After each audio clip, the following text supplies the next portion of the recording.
एक बार की बात है, एक घने हरे भरे जंगल में एक व्यक्ति रहता था।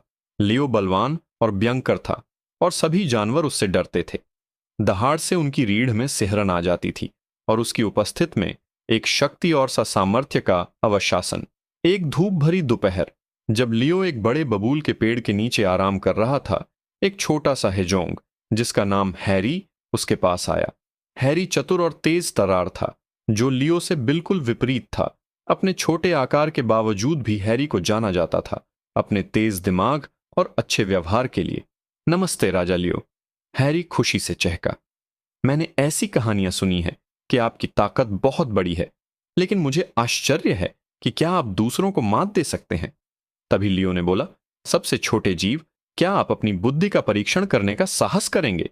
हैरी बोला, हे महान सिंह, मेरा क्या? लियो छोटे हिजोंग के साहस से खुश होकर हंसा बहुत। ठीक है, वह सहमत हुआ। तुम्हारे मन में क्या चुनौती है छोटे? हैरी ने एक सरल चुनौती पेश की। देखना था कि कौन इसमें सफल हो सकता है। जंगल के दूसरे के शोर पर पहले बिना किसी को परेशान किए अन्य जानवर, हैरी ने आत्मविश्वास से कहा, सच्चा राजा केवल स्ट्रांग ही नहीं होना चाहिए, बल्कि बुद्धिमान और विचारशील, किसी को परेशान न करने वाला। लियो सहमत हो गया, क्योंकि वह सोचा कि यह तो बड़ा आसान काम होगा। अगले दिन जंगल में दौड़ शुरू हुई। लियो तेजी से आगे बढ़ा और शक्तिशाली ढंग से, लेकिन उसके हर कदम से हलचल मच जाती थी। पक्षी उड़ जाते थे, हिरन तीतर बितर हो गए और जीव जंतु छिप गए। इस बीच हैरी और सौम्य होने के कारण चुपचाप खिसक गया। पत्ते मुश्किल से सरसराहट पैदा कर रहे हैं।